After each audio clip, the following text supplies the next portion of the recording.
The call came in while I was standing under fluorescent lights, pretending to care about a spreadsheet. My phone buzzed against the edge of my desk. Unknown number. I almost let it go to voicemail until I saw the caller ID tag, Harbor Point Bank. I stepped into the hallway and answered quietly, "This is Tessa." A man's voice, calm and measured. "Miss Hale, this is Martin Klein, branch manager at Harbor Point. I'm calling about your beach house." My throat tightened. Not panic, recognition. The beach house was the one thing I didn't talk about at work, the one thing my parents couldn't ruin with a comment at dinner, the one place that felt like mine. "What about it?" I asked. There was a pause, like he was checking the exact words he was allowed to use. "Your property was refinanced yesterday," he said, and I felt my blood drain from my hands so fast my fingers went cold. "That's not possible." "It's processed in our system," he replied. "New loan number, new payment schedule, closing package uploaded." I stared at the beige wall in front of me, like it might tell me this was a mistake. I didn't sign anything. Another small pause. Then his voice dropped slightly, more serious. "That's why I'm calling," he said. "The refinance was completed without your presence." My mouth went dry. "Without my permission?" "Yes," he said cleanly, "and the parties who initiated it were listed as your parents." I didn't move. I didn't breathe too loudly. I didn't give him anything emotional to write down later. I just asked carefully, "What exactly do you mean by listed as my parents?" "It shows two individuals presented documents," he said. "What, they claimed they were acting on your behalf. They provided identification and a signed authorization packet." The hallway felt too bright, too quiet. "My parents don't have authority," I said. "They don't have power of attorney. They don't have anything." "I understand," he replied. And the way he said it told me he'd already seen enough of the file to believe me. "Where is the closing package?" I asked. "In your branch." "Yes," he said. "If you can come in today, I'd like to speak with you in person." "How did this get approved?" I asked. My voice was steady, but my throat felt tight. He didn't answer immediately. Then he said, "There are some irregularities. That's why I called you directly instead of sending a letter." I swallowed once. "I'm coming now." I didn't tell my boss a story. I didn't apologize. I grabbed my bag, walked out, and drove like every red light was trying to steal something from me. On the highway, my brain did what it always does when my parents get involved. It built a timeline. The last time they'd been inside my beach house was late summer. They'd shown up uninvited with grocery bags like they were doing me a favor. My mother, Sheila, walked through every room like she was inspecting a rental. My father, Don, stood by the window and said casually, "You know, property like this should stay in the family." I remembered laughing once, short and sharp. "It is in the family," I said. "It's mine." My mother smiled the way she smiles when she's decided something doesn't matter. "We'll see," she'd said softly, like it was a joke. I parked at the bank with my heart steady and my hands cold. Inside, and everything looked like banks always look. Polished floors, low voices, people signing their lives away with cheap pens. A television in the corner played muted ads about trust and security. I walked straight to the front desk. "I'm here to see Martin Klein," I said. "Tessa Hale." The receptionist's smile faltered for half a second as she typed my name. "Yes," she said quietly, "he's expecting you." That single word, expecting, hit like a bruise. Martin met me in the lobby, mid-40s, navy suit, polite expression that had already dropped its customer service warmth. "Ms. Hale," he said, and guided me toward a glass-walled office. I didn't sit until he sat. I set my ID on the desk without being asked. "I didn't authorize a refinance," I said calmly. Martin nodded once. "I believe you," he said. And I'm going to show you why." He turned his monitor slightly away from the glass, then clicked through screens with practiced speed. You have an existing mortgage on the beach property, he said. Modest balance, good standing, no issues. I know, I said. Yesterday afternoon, he continued, a refinance application moved from pending to funded. That's not normal without the borrower present. He opened a digital file. A scanned packet appeared. Forms stacked like a neat little crime. He zoomed in on a signature page.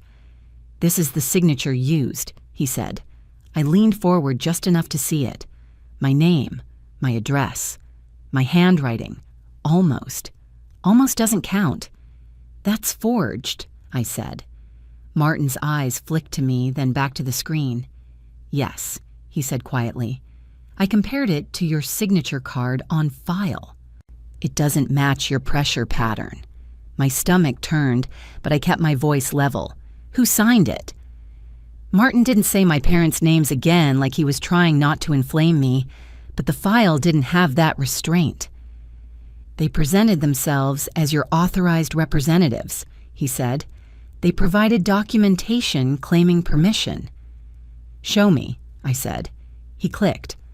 Another page appeared, an authorization form that looked official enough to fool someone who wanted to be fooled. I scanned it and felt the cold move from my hands into my chest, because the notary stamp at the bottom wasn't blank. It was filled out. Commission number, date, county. Martin watched my face change. Do you recognize the notary? He asked. I didn't answer yet. I just stared at the stamp and let the memory rise on its own.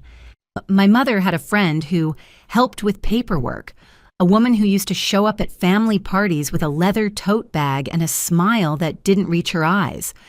My mother once said, like she was bragging, she can get signatures handled quickly. Martin cleared his throat softly and kept going. There's more, he said. He clicked into the funding details. His jaw tightened slightly as the screen loaded. This refinance didn't just lower your payment, he said. It pulled cash out. How much? I asked. He paused like he hated that he knew. A significant amount, he said carefully. It was structured as cash-out proceeds. Where did the cash go? I asked. Martin didn't answer immediately. His eyes stayed on the screen. His hand hovered over the mouse. Before I show you, he said, I need you to understand something. And if this is fraud, and it appears to be, then the fund's destination is evidence. I understand, I said. Show me. He clicked one more tab. His face changed. Not dramatically, just the way someone freezes when a simple problem becomes a criminal one. He stared at the screen for a full beat, then another, like he was rereading it to make sure it was real. Then he leaned back slightly in his chair and said very quietly, We're canceling the refinance. My throat tightened. Can you do that? We can place an immediate rescission hold and escalate to our fraud counsel, he said, because the signature is forged, because the borrower disputes, and because this file just triggered a compliance alert. What alert? I asked. Martin swallowed once. Then he angled the monitor slightly, careful not to expose account numbers. On just the header of a warning line, something internal, something serious. He clicked into a participants section, names populated, roles, IDS. His mouth tightened. And, he said, voice low, because I can see who helped your parents push this through. I stared at him. Who? Martin didn't answer right away. He just looked at the screen again, like he'd just realized he recognized the name. Then he said, The assisting party listed on the closing packet is someone our bank has flagged before. My stomach went cold in a new way, because that meant this wasn't my parents improvising. This was my parents using a person who does this for a living. Martin lifted his eyes to mine and said, Ms. Hale, do you know an escrow broker named... He stopped mid-sentence, like he'd caught himself saying too much too soon. And in that pause, I realized something worse than the refinance itself. My parents didn't just want money. They wanted control over my house, my credit, my future, using a system that would make it look like I agreed. Martin's cursor hovered over the name like it weighed 100 pounds. "I need you to tell me," he said carefully, "if this person is connected to your family, because if she is..." This just became a much bigger case. Martin's cursor hovered over the name like it was radioactive. Then he clicked. A profile panel opened on the right side of the screen, an internal contact record with a roll tag, a license number, and a small red banner across the top. "Do not process. Prior compliance escalations." Martin didn't look at me when he spoke. He looked at the warning like he was choosing each word to keep this clean. "Her name is Marla Keene," he said. "She's listed as the closing facilitation partner on your refinance." "Closing facilitation?" I repeated. He nodded. "Third-party closer," he said. "The person who brings documents, coordinates signatures, routes packages. The person who makes a refinance feel smooth." My throat tightened. "And she's flagged." "Yes," Martin said, "for assisting in irregular closings. Not enough for a public ban, but enough for us to stop processing and escalate." I stared at the screen. How does someone like that end up on my file? Martin's jaw tightened. "Because someone requested her," he said. "Or someone on the inside didn't ask questions." I didn't raise my voice. I didn't let my hands shake. I just asked, "Show me the cash-out disbursement." Martin clicked into a funding screen again. A table appeared, numbers, dates, routing paths. And he angled it away from the glass wall, then pointed with the tip of his pen. "Cash-out proceeds were scheduled to be disbursed by wire," he said. "Yesterday at close of business." "Scheduled," I repeated, focused on that one word. "Yes," he said. "Scheduled, not completed." My lungs took their first real breath since the call at work. "Why not completed?" I asked. "Because the file tripped the compliance alert before release," he said. "We held it." "Held." I nodded once. "Where was it supposed to go?" I asked. Martin didn't answer immediately. He clicked into a wire instruction PDF. His eyes scanned it, then he exhaled through his nose like he was angry at the paper. "It was going to an account at a different institution," he said, "under the name Seabright Consulting." I blinked once. "That's not mine." "No," he said quietly. "Oh, it's not." My fingers went colder. "Whose name is on the beneficiary line?" Martin zoomed in. "Seabright Consulting, LLC," he read. "Beneficiary D. Hale." My stomach tightened. Don Hale. My father. I didn't say it out loud yet. I didn't want to hand my panic to the room like a gift. But Martin's eyes lifted to mine, and he saw the recognition anyway. "You recognize that," he said. "Yes," I replied evenly. "That's my father's initial, and that LLC is new to me." Martin nodded once, like he'd already guessed. "If it's fraudulent," he said, "this is the part that becomes criminal, because it's not a paperwork error, it's an attempted diversion of funds." Attempted. I held on to that word like it was a railing. "How much?" I asked. Martin hesitated, then said the figure plainly, 240,000. My vision didn't blur, and my voice didn't rise, but my skin prickled under my sleeves. $240,000 pulled out of my beach house, without me being in the room, wired to my father's name. Martin watched me for a beat and then did something I didn't expect. He stood up, opened his office door, and spoke to someone just outside it in a low voice. A minute later, a woman in a charcoal blazer stepped into the office with a tablet and a badge that read, "Compliance." Sonia Park. Sonia's expression was calm in the way people get when they've seen too much. "Ms. Hale," she said to me, "I'm Sonia. Martin briefed me. We're placing a full fraud hold on this refinance, and we're initiating a rescission and cancellation request. Can you cancel a refinance that's already funded in the system?" I asked. Sonia nodded once. "We can stop disbursement," she said. "We can flag the file. We can notify the investor and our legal counsel, but there's a separate problem." "What problem?" I asked. Sonia tapped her tablet. Recording, she said. If the mortgage and deed of trust were submitted for recording at the county, we need to intercept it or file a fraud affidavit immediately. Martin's jaw tightened. That's why I wanted her here today, he said, before it spreads. Sonia looked at me again. Do you have your beach house deed? She asked. It's in my safe at home, I said. Okay, she replied, but right now we need evidence. You need copies of the closing packet, the signature page, the notary information, and the wire instructions. Martin was already printing. The printer behind him started spitting paper in short bursts, clean, official, lethal. And he slid a folder toward me without exposing it to the glass wall. This is the activities summary, he said. It includes timestamps, intake station ID, and who uploaded the package. Who uploaded it? I asked, looking straight at him. Martin clicked once more, eyes narrowing. It was uploaded at a desk station in our branch, he said, under an employee login. My throat tightened. An employee helped them. Sonia's voice stayed flat. Or an employee was used, she said. We'll handle that internally. Right now, you handle the county.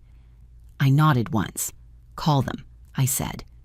Martin already had the phone in his hand. He dialed a number from memory, not from a sticky note. He spoke quietly to someone, then nodded again and hung up. Seabrook County Recorder's Office, he said. They're open. I told them you're coming and that there may be fraudulent recording activity on your parcel. Sonia leaned slightly toward me. When you get there, she said, ask for the recording log. Ask for any e-recording submissions. Ask who the submitter was. Don't argue. Just get the facts. I held the folder tight against my ribs. Before I go, I said, I want one more thing. Martin looked up. What? The IDs my parents used, I said. And whether you have cameras. Sonia answered before Martin could. There are cameras, she said. And yes, we will preserve footage. Martin clicked into the appointment log again. They checked in under Estate Property Update, he said. And the closer, Marla Keene, was listed as the coordinator. Sonia's eyes sharpened. That's a pattern, she said quietly. What pattern? I asked. She didn't dramatize it. When fraud teams use family members, she said, they often pair them with someone who knows the system. The family provides personal info. The closer provides process. I stared at the folder in my hands. So Marla Keene is the process. Yes, Sonia said, and your parents are the mask. My phone buzzed in my pocket. I didn't look. I didn't want to. But it buzzed again and again. When I finally pulled it out, the screen was lit up with the same name 3 times. Mom, Dad, Mom. I didn't answer. I screenshot the call log. Then I slid my phone back into my bag like it was evidence. Martin watched me do it and nodded once, approving without saying the word. On my way out, Sonia handed me a single page. This is our fraud case number, she said. Give it to the county clerk. If they want to verify the hold, and they can call us. Thank you, I said. Outside, the sun felt too bright for what was happening. I drove to the Seabrook County Recorder's office with the folder on the passenger seat, like a weapon I didn't want to use. Inside the county building, everything smelled like paper and old air conditioning. A line of people waited at a counter under fluorescent lights. A sign on the wall said, "No legal advice provided," in big letters. I stepped up when it was my turn and kept my voice calm. My name is Tessa Hale, I said. I need to check the recording status for my beach house parcel. I believe fraudulent documents may have been submitted yesterday. The clerk blinked, then looked at my folder. Parcel number, she said.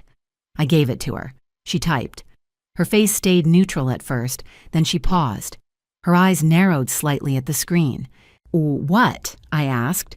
She didn't answer immediately. She clicked once, then again, and her posture changed. Ma'am, she said carefully, I'm seeing an e-recording submission. Submitted by who? I asked. She clicked into a detail view. Submitter name is Coastal Signings LLC, she read. My throat tightened. Coastal signings, I repeated. Is there a person attached? The clerk scrolled, then nodded. Yes, she said. Submitter contact is Marla Keene. My stomach went cold, because Martin's office wasn't the start of this. It was just the first place my parents' paperwork hit resistance. The clerk clicked again. There are 2 documents in the queue, she said. 2, I repeated. She nodded, eyes still on the screen. A deed of trust from the refinance, she said. When another instrument submitted right after it. What instrument? I asked. The clerk's lips pressed together as she read. It says limited power of attorney, she said. I didn't move. I didn't blink. Because my parents weren't satisfied with one forged signature. They were stacking authority on top of authority, layering paperwork until my objections would sound like noise. The clerk looked up at me. Do you want to file a fraud affidavit today? She asked. Yes, I said. And I want a recording hold placed on my parcel. She nodded once and slid a form toward me. Fill this out, she said, and I'm going to call my supervisor. As I reached for the pen, my phone buzzed again. One new text this time, not a call, from my mother. We only did what you would have wanted. Call me before you make it worse. I stared at the message, then took a screenshot and slid the phone back into my bag, because the only thing I wanted now was simple, not revenge, not drama, a record that matched the truth. The county clerk didn't treat my words like gossip. She treated them like a procedure. She took the form I'd started, glanced at the folder in my hand, and picked up the phone under the counter. Supervisor to window 3, she said quietly. Then she looked at me again. Stay right there. I stayed. I filled in my name, parcel number, and the exact phrase that mattered most.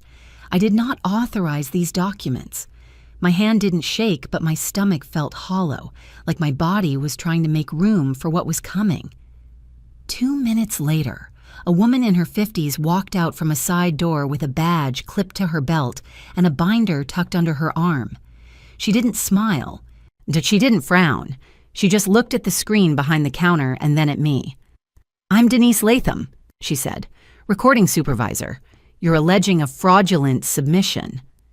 Yes, I said calmly. My bank has already placed a fraud hold on the refinance. I have a case number, and the submitter on your queue is Marla Keene. Denise's eyes tightened slightly.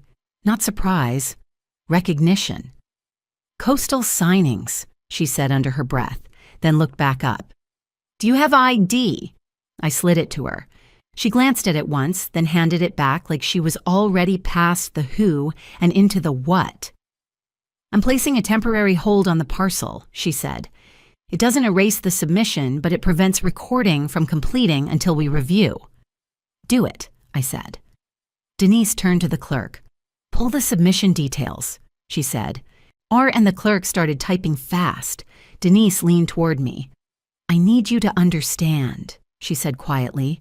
We don't decide guilt here, but we can stop the machine while law enforcement and counsel look at it. That's all I need, I replied. The clerk's cursor clicked through screens. Then she stopped. Her posture changed in that small, specific way people change when they see a name that means trouble. Denise, she said softly, there are more attachments. Denise leaned in. Show me. The clerk turned the monitor slightly. I couldn't see everything, but I could see enough. 2 main instruments and then a stack of supporting docs attached like ballast. Denise pointed at one line with her finger. Limited power of attorney, she read.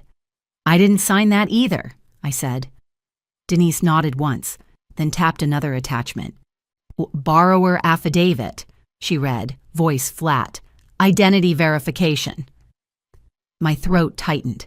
They forged an affidavit, too. The clerk clicked into the POA attachment and brought it up. A scanned page filled the screen. Denise didn't let the clerk scroll fast. She made her go line by line, names near the top, claimed authority, a signature block at the bottom. Denise's face stayed controlled, but her eyes sharpened when she reached the notary section. Notarized, she said quietly. I leaned forward slightly. By who? Denise didn't read the name to the room. She leaned toward the clerk and said, "Print the submission log with timestamps and submitter credentials." The printer behind the counter started spitting out paper. Then Denise turned to me. "Ms. Hale," she said, "this submitter is using an e-recording portal credential. With that credential is tied to their company. We can provide the digital certificate metadata to law enforcement." "Meaning," I said. "Meaning this wasn't mailed in," she replied. "It wasn't a random walk-in. It was submitted intentionally through a controlled channel." Controlled. My parents didn't do controlled. They did loud. They did emotional. Which meant someone else had built the channel for them. Denise slid the fresh printouts to herself, scanned them, and then slid one page toward me face down. "This is your receipt that a hold was placed," she said. "This is your Q log. It shows the submitter, the time, and the document types." I nodded once and tucked it into my folder without flipping it up for the lobby cameras.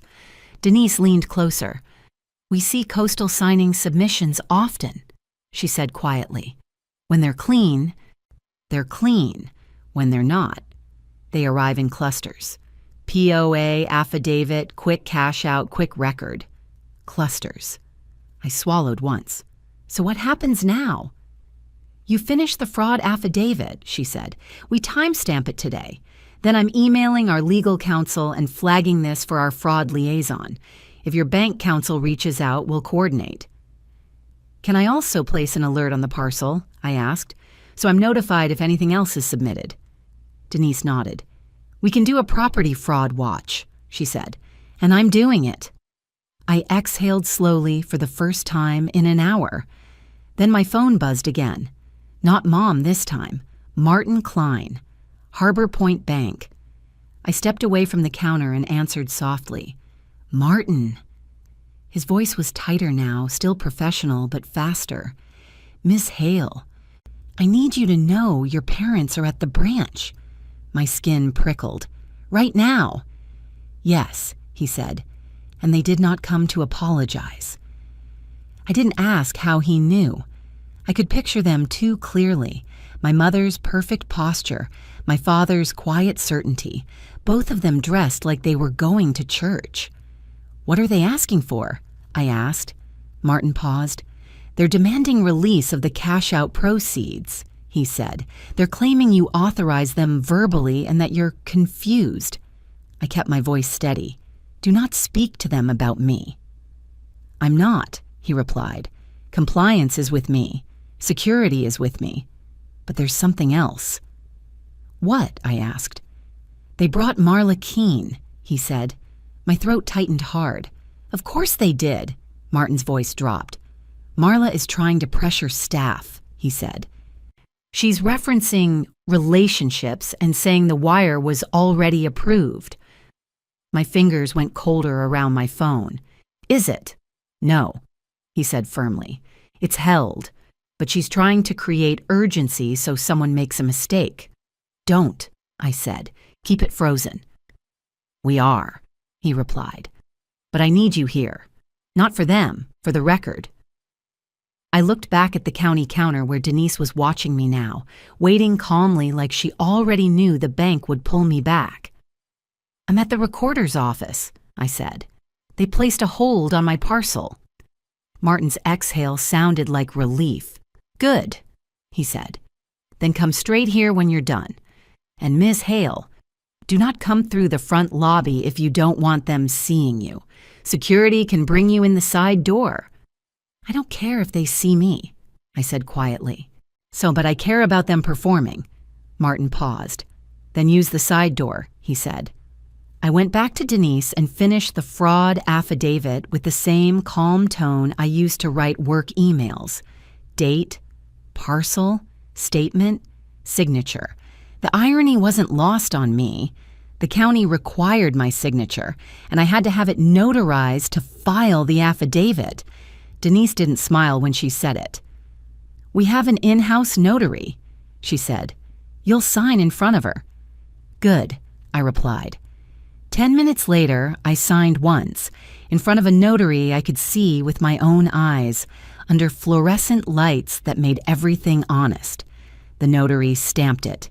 Denise attached it to the queue. "Hold is active," she said. "If Coastal Signings tries to push anything else through, it's going to flag." I nodded, tucked the stamped copy into my folder, and walked out. 25 minutes later, I pulled into Harbor Point's side lot. A security guard met me at a locked side door and let me in without speaking. The hallway behind the lobby smelled like carpet cleaner and printer heat. Martin and Sonia were waiting in his office, and I didn't need to ask how the front lobby looked. I could hear it faintly through the glass, voices carrying. A woman's tone sharp, rehearsed, my mother's tone sweet, offended, my father's tone low and certain. "They're making a scene," I said. Martin nodded once.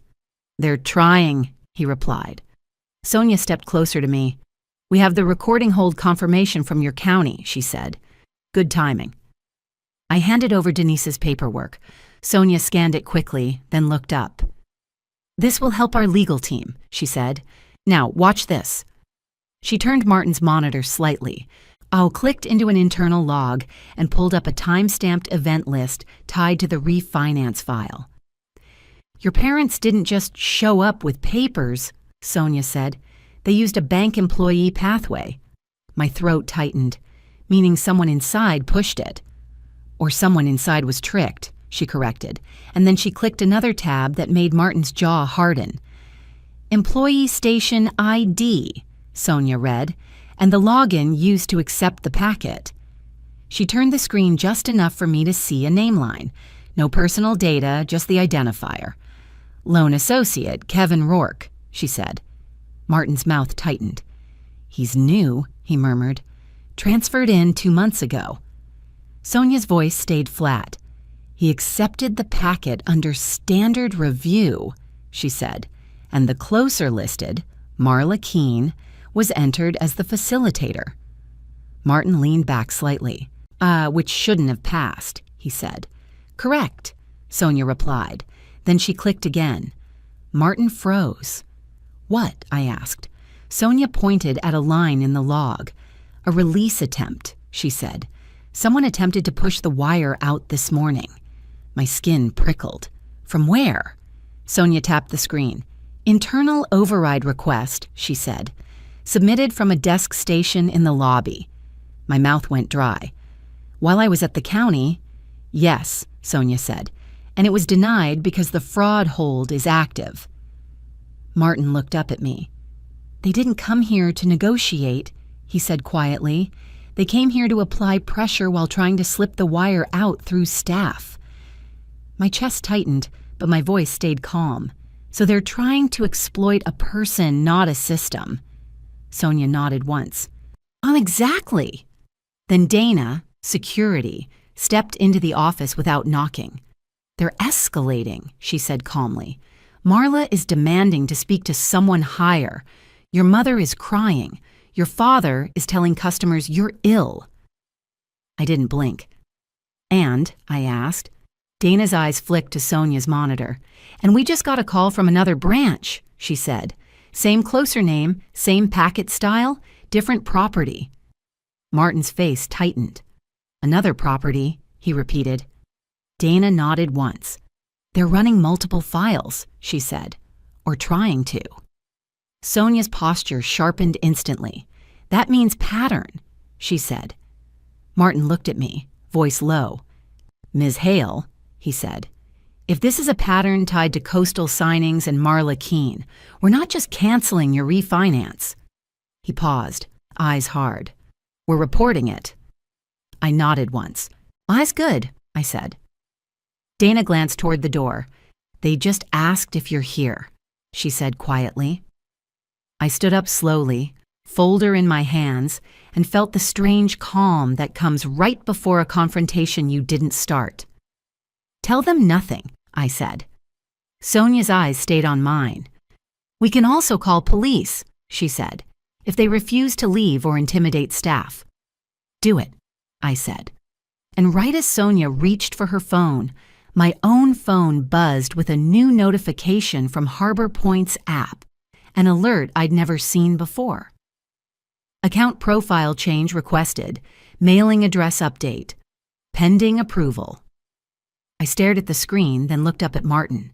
They're trying to change my mailing address, I said calmly. Martin's face went flat. To hide the paper trail, he said. And in the lobby. And I heard my mother's voice rise, sweet and loud, like she was announcing something to an audience. I'm her mother, she said. I'm just trying to protect her. Sonia's phone was already in her hand. Police are on the way, she said. Martin clicked one more screen and his eyes narrowed. Ms. Hale, he said quietly. The address change request was submitted from inside the branch. My skin went colder, because that meant my parents weren't just pressuring the system. They were already inside it. Martin didn't look away from the screen. He just stared at the audit line that said the address change request was submitted from inside the branch, and the air in his office tightened like someone had closed a door. Sonia didn't react emotionally. She reacted operationally. Open the event details, she said. Martin clicked. A deeper log expanded. Station ID, employee login, timestamp, and a short internal note field. Sonia leaned closer. Read it, she said. Martin's voice went flat. Mailing address update request, he read. Submitted at 11:18 a.m. Station L-front-3. Login, K. Rourke. Kevin, the new loan associate. My hand stayed still on my folder, but my stomach turned. Kevin did it, I said calmly. Sonia didn't jump to conclusions. Kevin's credentials did it, she corrected. Dana, still standing by the door, said quietly, Front 3 is the lobby desk closest to the brochure rack. Martin's mouth tightened. That's where Kevin sits. Sonia looked at Dana. Pull the camera angle on that station, she said. Dana didn't ask why. She stepped out, and a minute later she came back with her tablet already on a live replay, and she set it on Martin's desk and scrubbed to the timestamp, 11:18. The lobby feed showed the front desk area from above. Kevin was visible at first, leaning toward his monitor, shoulders tense, then stepping away, walking toward the printer, reaching for paper. Then Marla Keene stepped into frame. She didn't look lost. She didn't hesitate.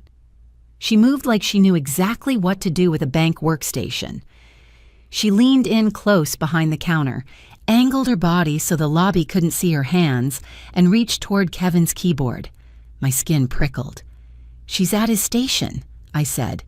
Sonia's jaw tightened slightly. Keep going, she said to Dana. Dana scrubbed forward a few seconds. On the feed, Marla's hand moved. Click, click, type, type.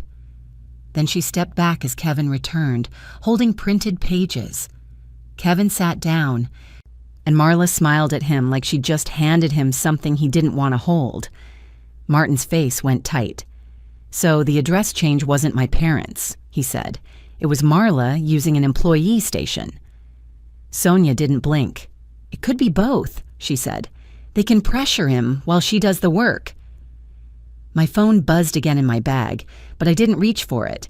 I didn't want to give the lobby the satisfaction of seeing me flinch. Dana touched her earpiece. Police just arrived, she said calmly. Sonia's gaze flicked to Martin. Let them in through the side, she said. Keep this contained. Martin nodded and stood. Stay here, he said to me, for your safety. I'm not hiding, I replied quietly. Sonia met my eyes. You're not hiding, she said. You're controlling exposure. There's a difference. Before I could respond, we heard it through the glass, voices rising in the lobby sharp enough to carry. My mother. I'm her mother, she said in that bright, sweet tone she uses when she's trying to sound harmless. My daughter is confused. She's overworked. She's...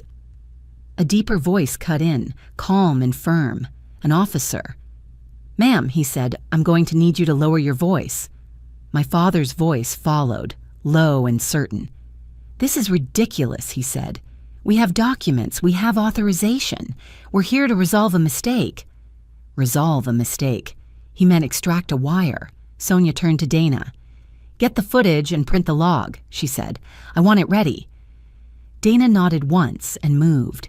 Martin opened his office door and stepped out. Sonia motioned for me to stay inside the glass room, away from the main sightline but close enough to hear the record being made.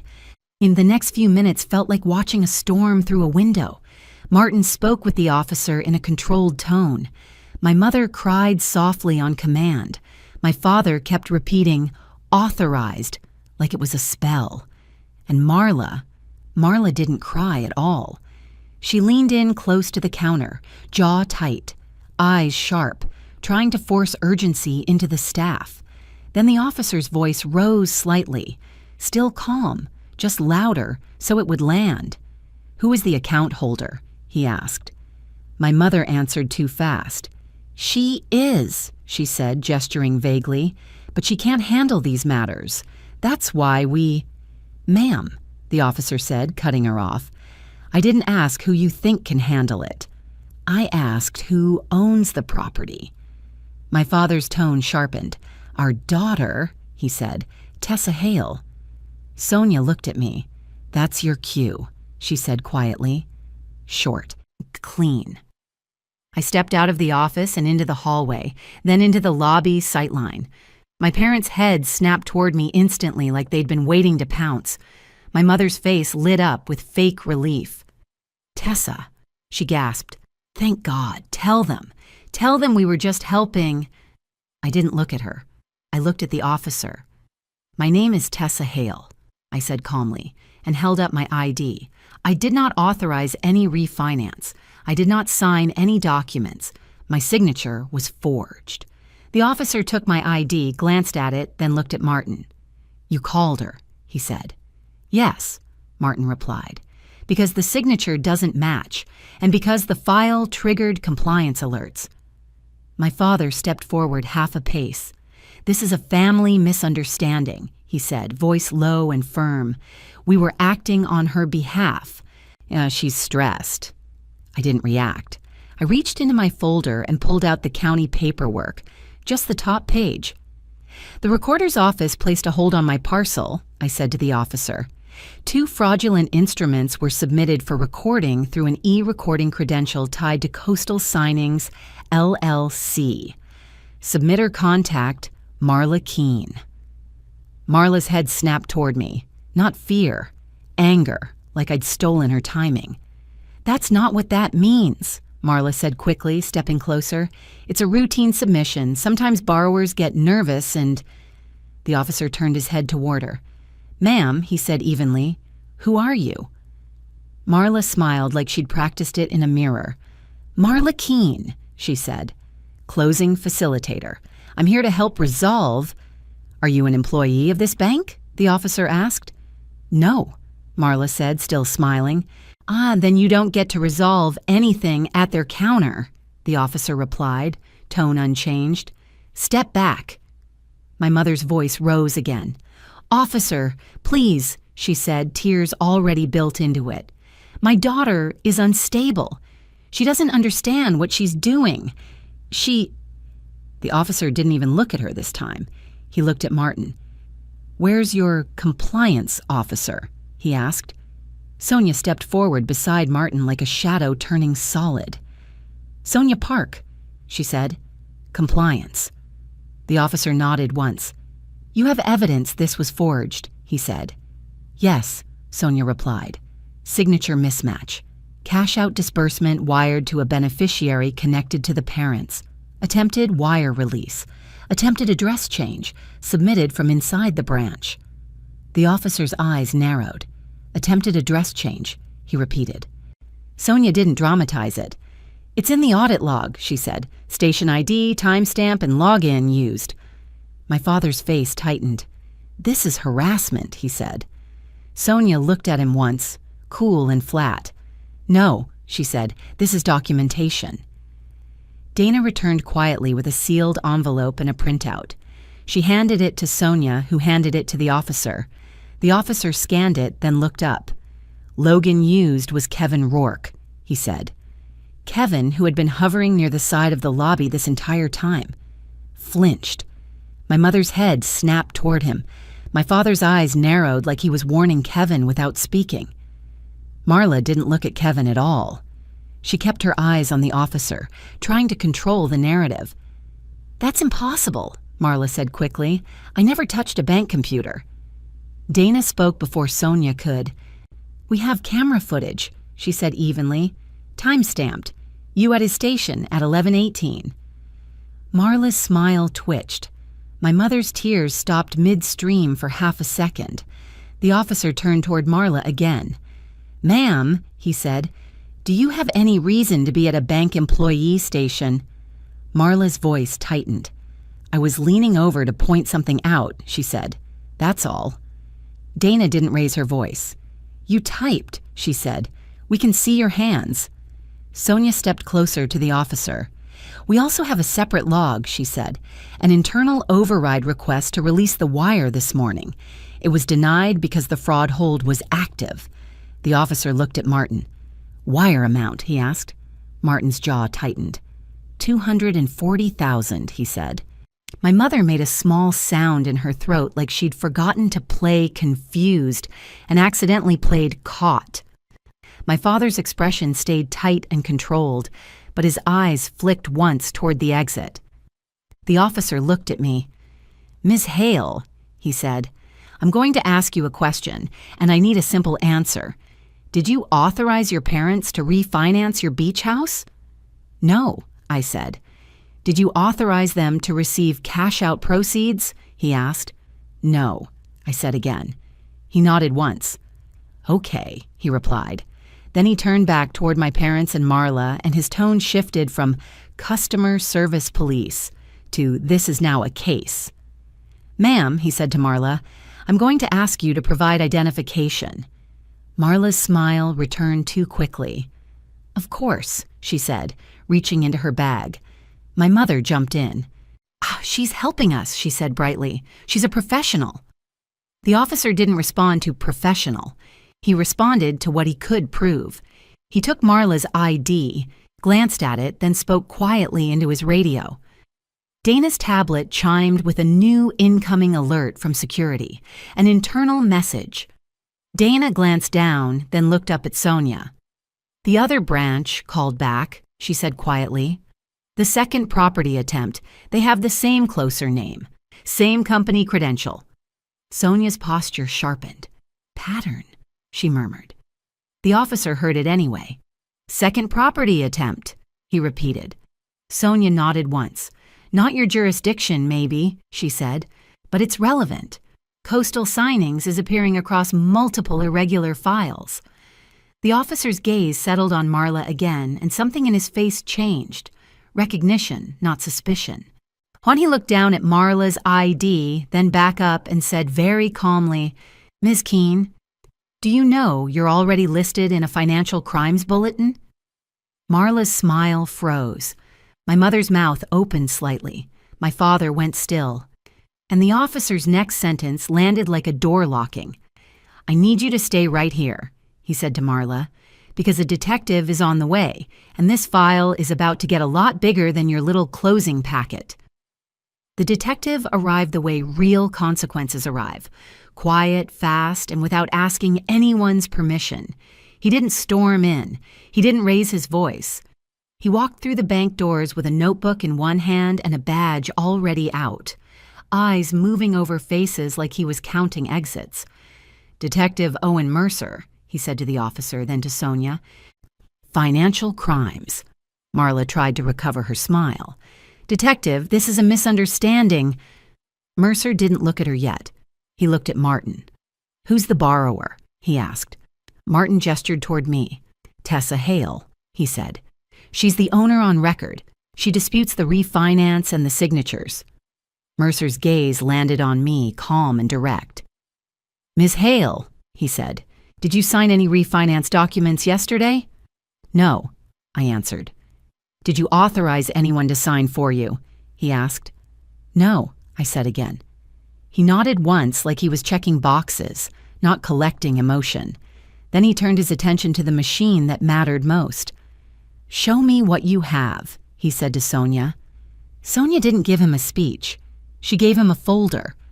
Audit log printouts, signature comparison notes, wire instructions, the override request, now the address change attempt, and Dana's time-stamped footage reference.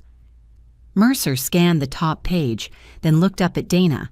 "You have video of her at the workstation," he said, nodding toward Marla. "Yes," Dana replied. "Time-stamped, clear," she typed. Marla's smile twitched. "I leaned over," she said quickly. "I was pointing, that's all." Mercer finally looked at her. His eyes were flat. No anger, no warmth. "Ma'am," he said, "what is your role in this refinance?" "I'm the closer," Marla replied, too smooth. "I facilitate signatures and routing. I don't—" "You facilitate," Mercer repeated, "meaning you handled the package." "Yes," she said. "And the e-recording submissions," Mercer continued, "were sent through your company credential." Marla's lips pressed tight for half a beat. "That's normal," she said. That's how e-recording works." Mercer nodded once. "It is," he said, "which means it's traceable." My mother tried to step in with her sweet tone. "Detective, my daughter is confused." Mercer cut her off without raising his voice. "Ma'am," he said, still looking at Marla, "I'm not taking medical opinions from family members while I'm reading a fraud file." My mother went still. My father's jaw tightened like he didn't like hearing the word fraud spoken out loud.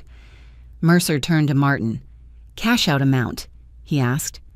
$240,000, Martin said. Mercer's eyes flicked to the wire page. "Beneficiary?" he asked. Martin hesitated, then said it cleanly.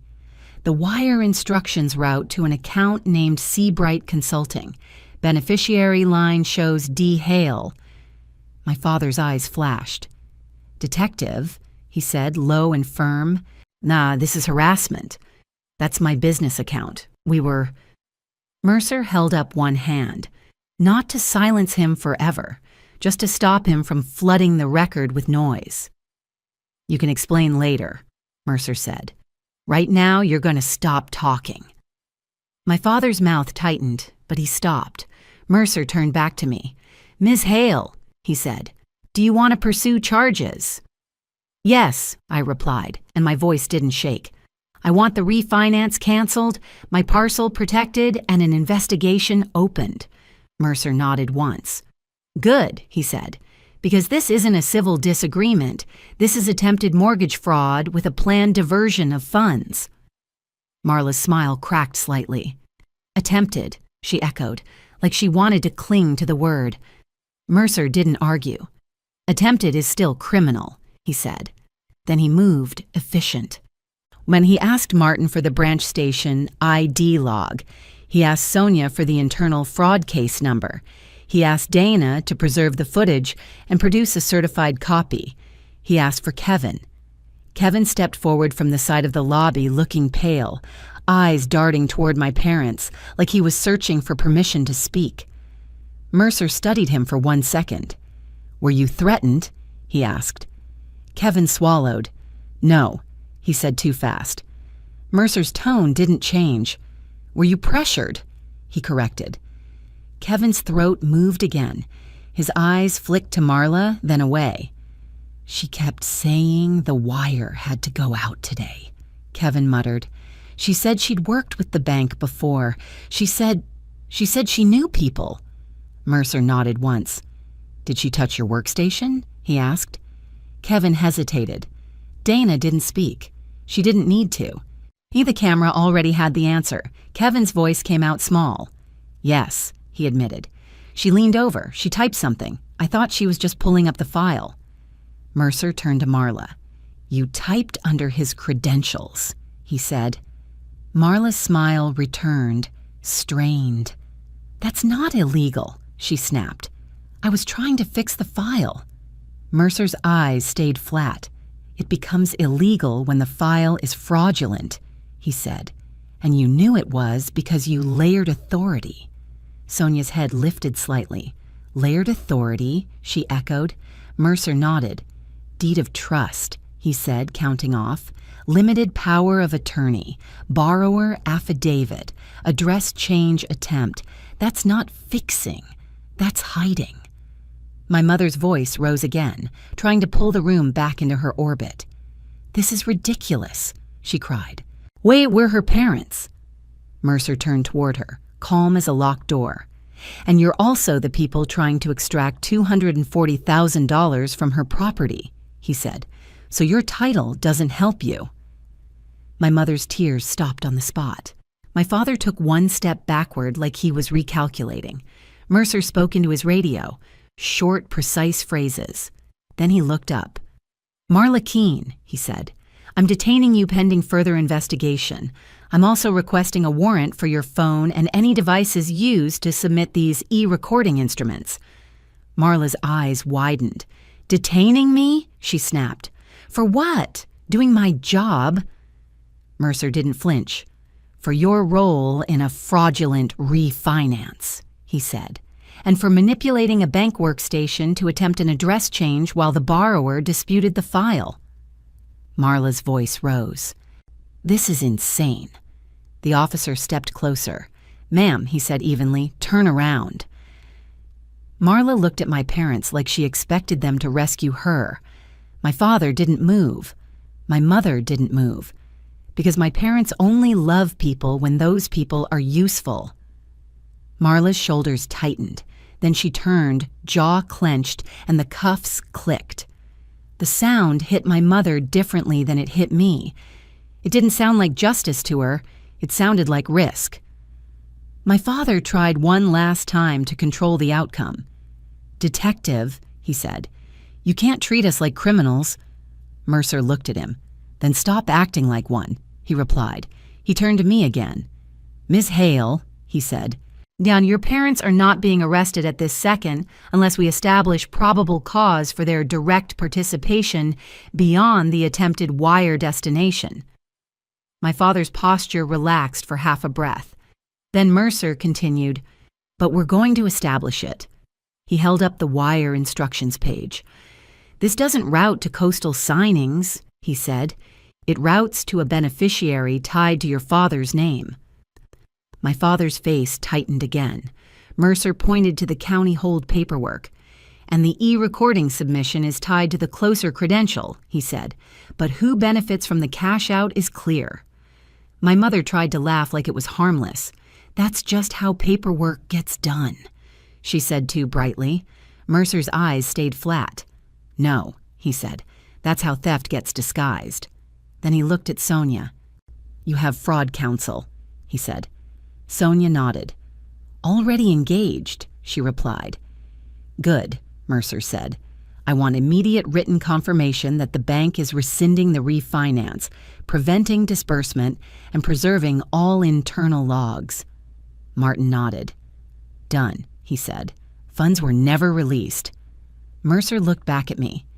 "You did the right thing coming in fast," he said. "If you'd waited, that wire would have moved." I didn't smile. I didn't thank him like it was a favor. "I want my home protected," I said. Mercer nodded once. "We'll get you there," he replied. 2 hours later, I sat in a small interview room at the station with Detective Mercer and a records tech who scanned my folder page by page. I gave a statement that sounded boring, because boring is what wins in fraud cases. Dates, times, who called me, what Martin said, what the county clerk saw, what Marla did at the workstation, what the wire instructions showed. Mercer didn't need me to guess motives. He needed me to confirm facts. When I finished, he slid a paper across the table. "Protective measures," he said. "Credit freeze, property fraud watch, and I recommend a no-contact order." "I'll file," I said. He nodded once. "Good." The next morning, Harbor Point's legal counsel sent written confirmation. The refinance was formally rescinded and canceled for fraud. The cash out never disbursed. The deed of trust submission was flagged and stopped. The county recorder's office kept the hold in place until the bank's rescission documents were recorded, and the fraudulent Q was rejected. A week later, weren't the consequences stopped feeling like a scary day at the bank and started looking like what it really was? Marla Keene's company credential was suspended. Her e-recording access was revoked. A warrant was executed on her office devices, and investigators connected her to other irregular files across multiple properties. She was charged with felony mortgage fraud-related offenses and conspiracy because the pattern wasn't an accident and the footage wasn't deniable. My father didn't get to hide behind his calm voice either. The LLC account that was set to receive the wire became evidence, not a shield. The investigation tied the attempted cash-out diversion directly to him, and he was charged for his role in the scheme. My mother was charged as well once the bank footage and appointment logs confirmed their participation in presenting the forged packet and attempting to pressure staff during the hold. They didn't get a slap on the wrist. They got court dates, no contact conditions, restitution orders, and the kind of legal record they'd spent their lives trying to keep off themselves while putting it on me. And my beach house, my one quiet place, stayed mine. Not because I begged, but because the paper trail finally matched reality. A month later, I drove to the beach house alone and stood in the doorway for a long time without stepping in. Not because I was afraid of the house, because I was letting my body relearn that it was safe. The locks were changed, my credit was frozen, the county fraud watch was active. And every time I thought about what could have happened, I remembered the only thing that mattered. The wire never moved. If your parents tried to refinance your property behind your back, would you confront them first? Or go straight to the bank and county office like I did? Tell me what you'd do in the comments. Like, subscribe, and I'll see you in the next video.